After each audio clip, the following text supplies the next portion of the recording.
listen to it, Ariana Shake will be playing. So let me go ahead and spotlight her, and I'll show you guys the music. Can you introduce yourself? I'm Ariana and I'm playing Fantasie Impromptu.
was Um, for Miss Ariana Shake.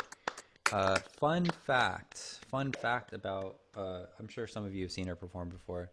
Fun fact about Ariana Shake, she was my first student that I had when I first moved from London to San Jose.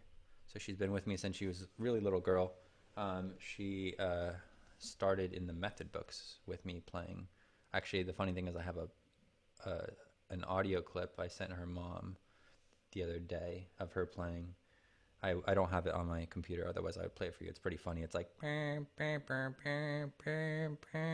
so it's fun to hear her do that. She just passed level 10 CM this year, so she's shifting into stage 4. Anyway, so that's Fantasy Impromptu. Let's get some feedback. Um, Julia Lee. I like the beginning and the dynamics and the character contrast. The articulation and the speed in the beginning is pretty nice. And the body movement was also good, but at some point it was a bit repetitive and it's all very dramatic. Great, thank you. I had that exact comment at her lesson the other day. I said the body movement is repetitive, and somebody's going to comment on that. Matthew Wong. I agree that the body movement was pretty good, except for it got pretty repetitive some area. Good phrasing and good dynamics. Thank you. Vivian. You have good dynamics and body movement. Um, I I actually think that your tempo may be a little bit too much. Because like I think you were rushing what in the like first few pages, but the first page is actually very impressive. Um, I think your like the change in character can be a bit softer because it was kind of like sudden. Um, yeah. Great, thank you. Extreme character change. Any other comments? No? Oh, yeah, Allison. I like the tempo, I like the transitions. You had good grace notes and 30-second notes. I like the dynamics. I like the squiggly things at the end. I knew that was going to come. I knew that you were Rolls. going to say that. I was like, that's why I was laughing at. I was laughing that you were about to say the squiggly thing. I knew that you had that in your comments. And then you had a good character. I think you should memorize it if the paper in front of you is the piece. She has it memorized. Yeah, Oh, yeah. okay. Then never mind. If you notice, she didn't turn any pages. So unless she Oh has yeah. like a third hand that she like turns pages with invisibly. Um, And then you should have softer parts in the first character because it's a little loud. what were the two things I said at your lesson? I said it's too loud in the beginning, and your movement will be repetitive. Those are the two things. So yeah, you And then guys got. Thank you for helping me highlight the things I wanted to tell her about today. That helps a lot. All right, we will finish there. That was an awesome performance seminar. Thank you so much for your time, and I will see you guys on Monday. Take care.